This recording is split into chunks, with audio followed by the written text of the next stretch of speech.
ब्रेकनंतर news प्लॅनेटमध्ये आपल्या सगळ्यांचं पुन्हा एकदा स्वागत। आज दिवसभरातील चौथा अतिशय महत्त्वाचा मुद्दा तो म्हणजे बातमी आहे बिहार निवडणुकीतील तापलेल्या राजकारणाची। बिहारमधील निवडणुकीच्या पहिल्या टप्प्यातील प्रचाराची मंगळवारी सांगता होती आहे, पण या निर्णायक टप्प्यातील प्रचार रोजगार, महिला, रेवड्या आणि युवा या मुद्द्यांभोवती फिरताना दिसतोय। त्यानंतर आता दुसऱ्या टप्प्यामध्ये सीमांचलच्या मुस्लिम बहुल मतदारसंघांमध्ये मतदान पार पडणार आहे। त्यामुळे गुरुवारपासून हिंदू मुस्लिम विभाजनाचा प्रचार भाजप कितपत करेल हे पाहणं देखील महत्त्वाचं असेल। बिहारच्या निवडणुकीच्या तारखा घोषित होण्यापूर्वी मोदी आणि शहांनी घुसखोरी, लोकसंख्येच्या रचनेतील बदल, मतदारांची फेर तपासणी मोहीम आदी मुद्द्यांवरती भर दिलेला होता आणि त्यामुळे बिहारमध्ये देखील जातीच्या जोडीला धर्माच्या राजकारणाची गोळी भाजप मतदारांना खायला देईल असं चित्र भाजपकडून उभं करण्यात आलं होतं। कांग्रेस के नामदार ने छठ महापर्व को इसलिए भी ड्रामा बताया ताकि बिहार के लोग आरजेडी पर गुस्सा उतारे और आरजेडी को पराजित करे, इसलिए ऐसी बातें बोली जा रही है।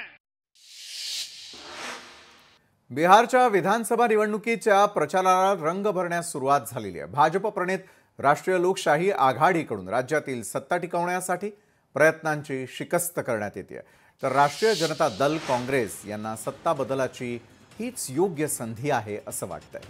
तेजस्वी यादवांचा तरुण चेहरा सत्तापालट घडवणार का हे पाहणंही महत्त्वाचं असेल।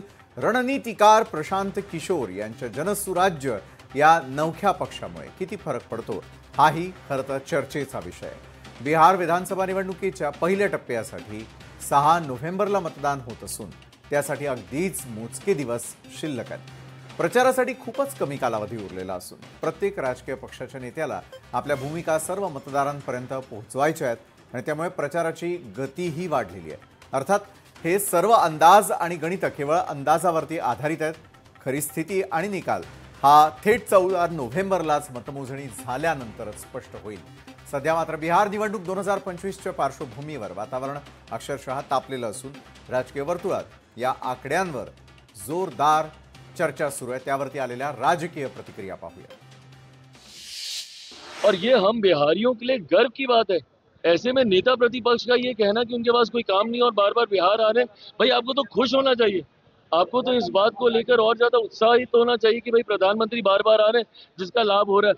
आप अपनी राजनीति करने के चक्कर में आप धीरे धीरे तेजस्वी जी मुझे लगता है बिहार और बिहारियों की भावनाओं को भी भूल गए। जिसको जिताना है जिता दो, लेकिन किसी भ्रष्टाचारी को, बेईमान को अपनी धरती से जिताकर मत भेजो। अगर आपको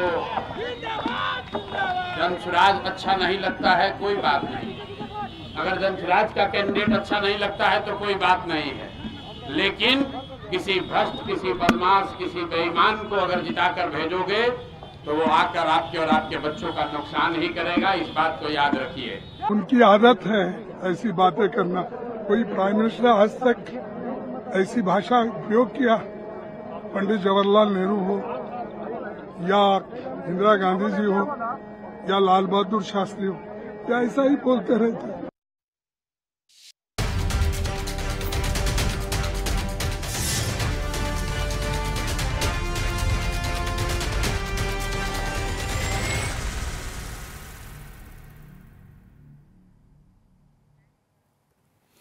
ब्रेकनंतर न्यूज प्लॅनेटमध्ये आपल्या सगळ्यांचं पुन्हा एकदा स्वागत। आज दिवसभरातील चौथा अतिशय महत्त्वाचा मुद्दा तो म्हणजे बातमी आहे बिहार निवडणुकीतील तापलेल्या राजकारणाची।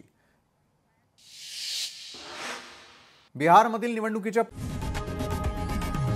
लोकशाही मराठी ऐका, पहा, जागरूक रहा।